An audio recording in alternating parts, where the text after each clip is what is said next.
Guys welcome to my channel Brajesh education. हमें आपका स्वागत है। आज आपको मिलेगा top 15 question of communication. Guys ये क्वेश्चन आपके लिए बहुत ज़्यादा इंपॉर्टेंट होने वाले हैं।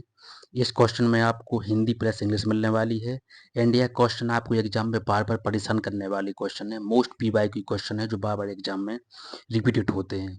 तो बस आप वीडियो के साथ बनी रहिए एंड इंपॉर्टेंट क्वेश्चन का लोग उठाइए। गाइस बहुत ज़्यादा इंपॉर्टेंट होने वाले हैं विथ एक्सप्लेनेशन।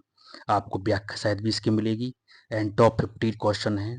इसमें जो मैंने ऊपर लिखा है communication 15 most difficult PYQ Hindi plus English with explanation. तो चलो स्टार्ट करते हैं बिना देरी करते हुए। पहला क्वेश्चन दिया गया है गाइस, सेमेंटिक बैरियर का मुख्य कारण क्या है? जी आपको बताना है सेमेंटिक बैरियर का मुख्य कारण क्या है। What is the primary cause of semantic barrier in communication. आपके पास 4 ऑप्शन है गाइस। तो इसका आंसर है ऑप्शन नंबर बी। क्या हो जाएगा? बी सही हो जाएगा। शब्दों की व्याख्या में भिन्नता। क्या गाइस? शब्दों की व्याख्या में भिन्नता, डिफरेंसेस इन वर्ड इंटरप्रिटेशन। इसकी व्याख्या अपन देख लेते हैं। बी आंसर इसका दिया गया है। सेमेंटिक बैरियर तब उत्पन्न होता है जब भेजे गए संदेश का अर्थ प्राप्तकर्ता द्वारा गलत समझा जाता है। तो गाइस यह इसका आंसर है ऑप्शन नंबर बी। और इसके भी अपने व्याख्या भी देख ली है। क्वेश्चन नंबर देखते हैं गाइस सेकंड नंबर का। सेकंड क्वेश्चन दिया गया है, प्रभावी संप्रेषण की सबसे महत्वपूर्ण विशेषता क्या है? जी आपको बताना है। इंग्लिश में देख लेते हैं अपन। What is the most important characters of effective communication. Very very important question for you guys. आपके पास फिर से 4 ऑप्शन है। पहला ऑप्शन दिया गया है लेंदी मैसेज, सेकेंड दिया गया है टू वे प्रोसेस, सी दिया गया है one way flow and D दिया गया है गाइस ओनली वर्बल मैथड। तो इसका आंसर है ऑप्शन नंबर बी। क्या है गाइस? ऑप्शन नंबर बी है दो तरफा प्रक्रिया यानी टू वे प्रोसेस। इसकी भी अपन थोड़ी व्याख्या देख लेते हैं। व्याख्या है इसमें कि संप्रेषण तब प्रभावी होता है जब फीडबैक के माध्यम से दोनों पक्षों में संवाद हो। बिल्कुल बात सही है गाइस। यदि आप किसी से टॉक कर रहे हैं, किसी से बात कर रहे हैं, और यदि सामने वाले आपको रिप्लाई नहीं दे रहे तो कोई मतलब नहीं हो। यदि वो सामने वाला रिप्लाई दे रहा है तो आप वो बात इंटरेस्टिंग बन जाती है और आप आराम से बात कर सकते हैं। तो बस यही इसका अर्थ है। क्वेश्चन नंबर देखते हैं थर्ड नंबर का क्वेश्चन गाइस।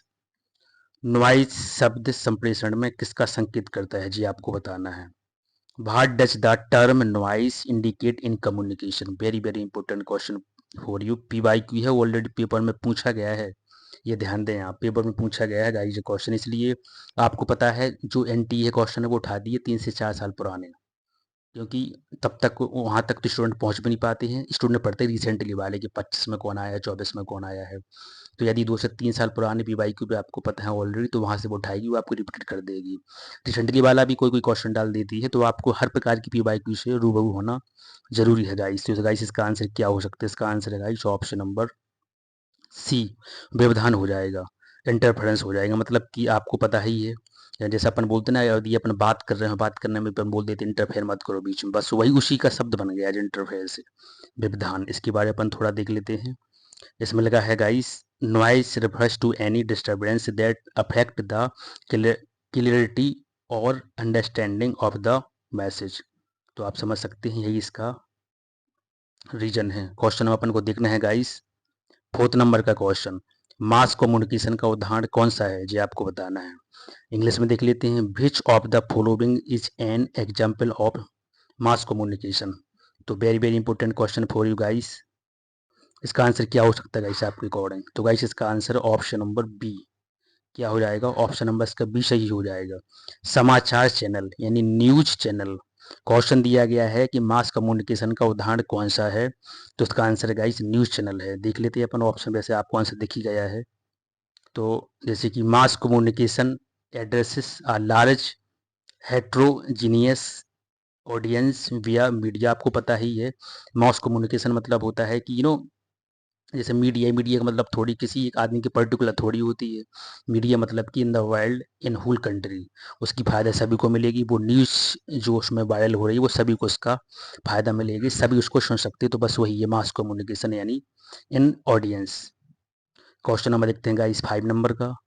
निम्नलिखित में से कौन सा मौखिक संप्रेषण का उदाहरण नहीं है? Very very important question for इस टाइप का क्वेश्चन पूछा जाता है एंड डिफिकल्ट क्वेश्चन बन जाता है बिकॉज ऑफ, अब इस ऑप्शन में 4 में से आपको चारों ऑप्शन पता होना चाहिए, तभी आप लिमिट कर सकते हो कि इसका आंसर ये नहीं होगा।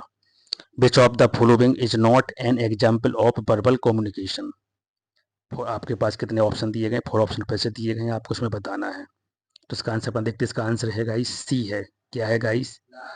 इसका सी आंसर है। क्या है? मुस्कुराहट, स्माइल। देख लेते हैं अपन। मुस्कुराहट नॉन वर्बल कम्युनिकेशन का हिस्सा है। क्वेश्चन नंबर देखना है 6 नंबर का। 6 नंबर का क्वेश्चन देखते हैं गाइस। संप्रेषण प्रक्रिया में फीडबैक का कार्य क्या है? PYQ है गाइस, ध्यान देना प्लीज, PYQ क्वेश्चन है जी। What is the role of feedback in communication process? फिर आपके पास 4 ऑप्शन दिए गए हैं। संचार को रोकना, संचार को दोहराना, उत्तर देना या अवरोध उत्पन्न करना। तो इसका आंसर है गाइस, इसका आंसर है सी। क्या है?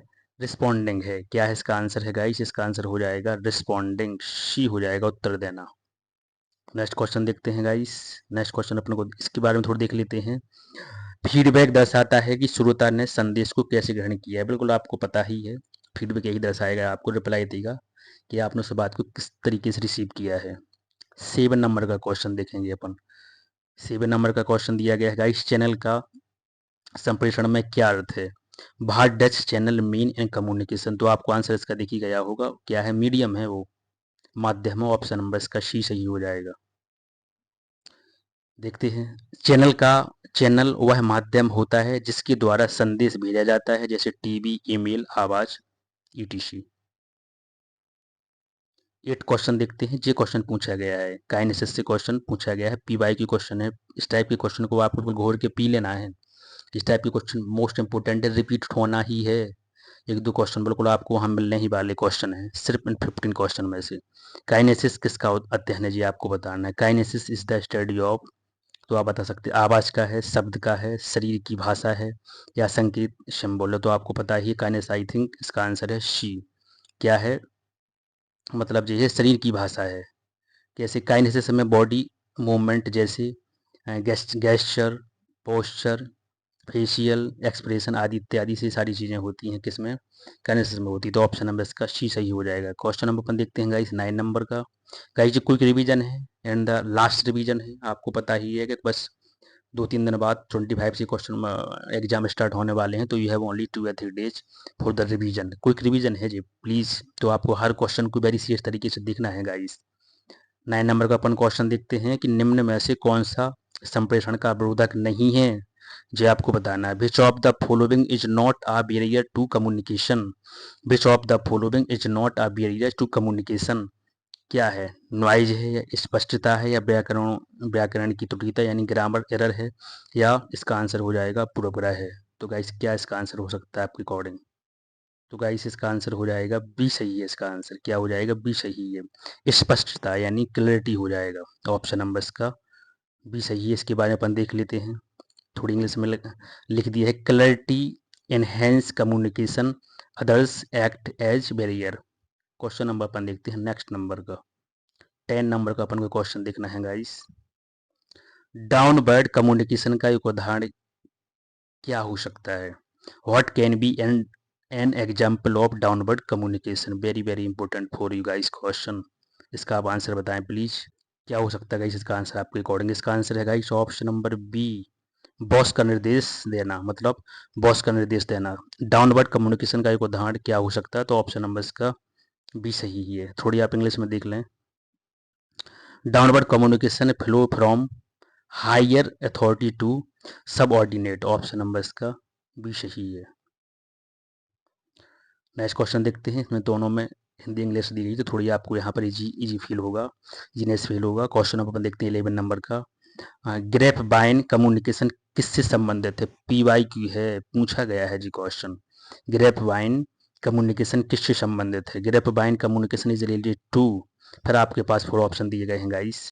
क्या हो सकता है इसका आंसर गाइस आपके अकॉर्डिंग? इसका आंसर है गाइस ऑप्शन नंबर बी, अनौपचारिक संप्रेषण, इंफॉर्मेशन कम्युनिकेशन।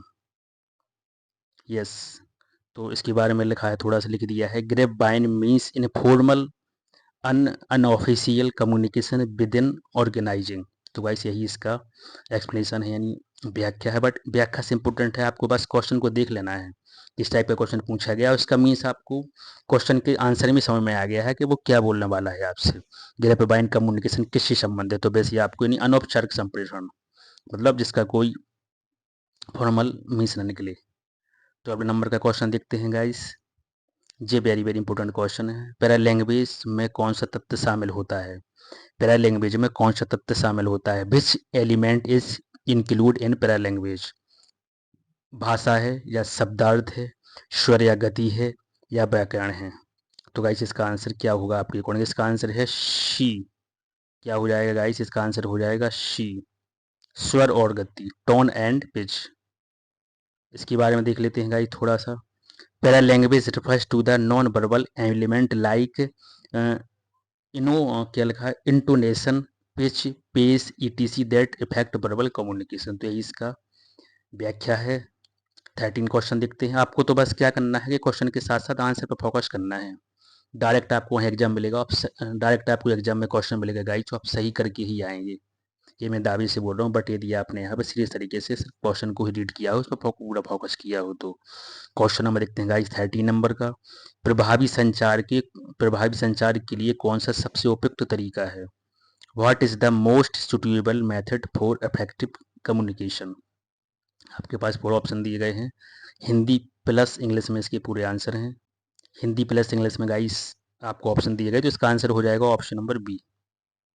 बी सही है जी, यानी giving clear and conscious message, यानी स्पष्ट व संक्षिप्त संदेश। ऑप्शन नंबर इसका बी सही हो जाएगा। इसके बारे में दिया गया, effects communication needs clarity and the brevity. 14 question देखते हैं। देखो यहाँ से क्वेश्चन पूछा है, गेट कीपिंग से क्वेश्चन, PYQ है जी, very very important for you, double star लगा लीजिए आप क्वेश्चन को।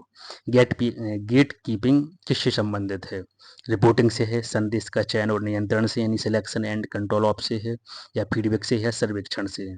तो गाइस इसका आंसर क्या हो सकता है, इसका आंसर है बी, इसका सही है। क्या है, इसका बी सही है, संदेश और चयन से, मतलब संदेश का चयन और नियंत्रण यानी selection and control of message. Option number का बी सही हो जाएगा। इससे guys selection and control of message, मैं बार बार ऑप्शन से रिपीट कर रहा हूँ ताकि आप वहाँ एग्जाम में सही करके ही आए प्लीज। 15 क्वेश्चन अपन को देखना है। 15 क्वेश्चन देखना है गाइज, संचार का अंतिम उद्देश्य क्या है, what is the ultimate goal of communication. क्या हो सकता है, सूचना साझा करना यानी शेयरिंग इन्फॉर्मेशन, या एंटरटेनमेंट, या क्रिएट कन्फ्यूजन, या आर्गू। तो बस आपको पता है ऑप्शन का आंसर आपको दिख ही गया, ऑप्शन नंबर है इसका ए सही, शेयरिंग इन्फॉर्मेशन है। यही क्या है, संचार का अंतिम उद्देश्य है गाइस। मैं यानी क्वेश्चन दिया गया था कि what is the ultimate goal of communication, तो बस यही है शेयरिंग इन्फॉर्मेशन। तो गाइस यही पूरी 15 क्वेश्चन हो गए जो अपन ने बहुत ही स्पीड में की है। थोड़ा इसकी अपन व्याख्या देख लेते हैं। The core purpose of communication is to sharing idea, information and understanding. तो गाइस जी रही है आपकी 50 क्वेश्चन वेरी इंपॉर्टेंट थे, सिर्फ अपन ने 13 मिनट में किए हैं विथ एक्सप्लेनेशन यानी व्याख्या सहित। थोड़ी थोड़ी अपने व्याख्या भी देख ली है। अब नेक्स्ट मैं वीडियो में आपको फिर से 50 क्वेश्चन लेके आऊँगा। वे आपकी टीचिंग से भी हो सकते हैं, या हायर एजुकेशन से हो सकते हैं, या इन अदर सब्जेक्ट यानी चैप्टर से भी हो सकते हैं गाइस। बस आपको क्या करना है, यदि आपने वीडियो को लाइक नहीं किया तो लाइक भी करिए, शेयर जरूर करिए ताकि और भी दोस्तों को इसका फायदा मिल सके। चलो मिलते हैं जल्द से जल्द नेक्स्ट वीडियो में। जय हिंद, जय भारत, जय श्री राम।